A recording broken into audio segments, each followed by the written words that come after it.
పాకిస్తాన్ మారణహోమాలను అడ్డుకుని తన ఆవిర్భావానికి సహకరించిన భారత్ భద్రతకే బంగ్లాదేశ్ ఇప్పుడు ముప్పు తలబెడుతోంది.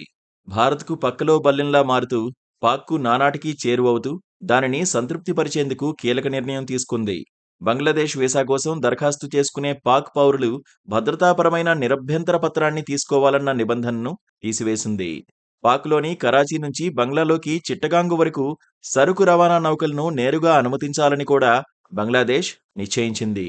దీనివల్ల పాక్ ఉగ్రవాద సంస్థల నేతలు యథేచ్ఛగా బంగ్లాలోకి అడుగుపెట్టి తనను నష్టపరిచే కార్యకలాపాలు చేపడతారని భారత్ ఆందోళన వ్యక్తం చేస్తోంది. కొన్ని రోజుల క్రితం బంగ్లాదేశ్ ఆర్మీ పశ్చిమ బెంగాల్ సరిహద్దుల్లో బైరక్టార్ టీబీ-2 కిల్లర్ డ్రోన్ను మోహరించడం పెద్ద ఎత్తున చర్చకు దారితీసింది. టర్కీయే టీబీ-2 డ్రోన్ చాలా శక్తివంతమైంది. ఇది దాడి చేయడమే కాకుండా గూఢచర్యం చేయడంలో కూడా సహాయపడుతుంది. బంగ్లాదేశ్ ఆర్మీ మోహరింపుతో ఆ ప్రాంతంలో ఉద్రిక్తత పెరిగింది. ఈ ప్రాంతం భారతదేశంలో చాలా సున్నితమైందిగా పరిగణిస్తుంటారు.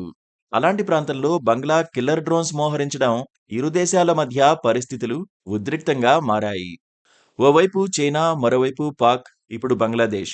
భారత సరిహద్దుల్లో ఈ ఉద్రిక్త పరిస్థితుల నేపథ్యంలో సరిహద్దుల్లో భద్రతను పటిష్టం చేసేందుకు త్వరలో సమగ్ర డ్రోన్ విధ్వంసక విభాగాన్ని ఏర్పాటు చేయనున్నట్లు కేంద్ర హోంమంత్రి అమిత్ షా ప్రకటించారు.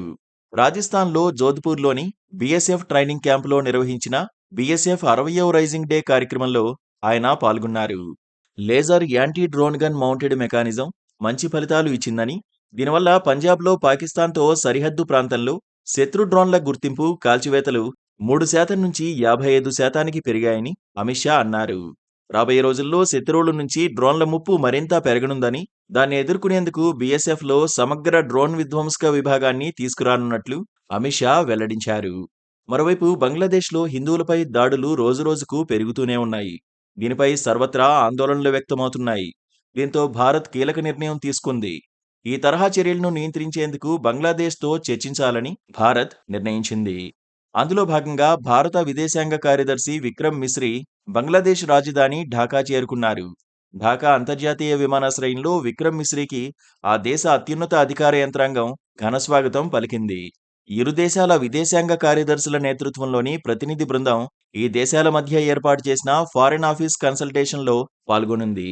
ఈ సందర్భంగా భారత్, బంగ్లాదేశ్ల మధ్య ద్వైపాక్షిక సంబంధాలపై చర్చించనున్నారని తెలుస్తోంది. పలు అంశాలపై ఈ సందర్భంగా చర్చించనున్నట్లు సమాచారం.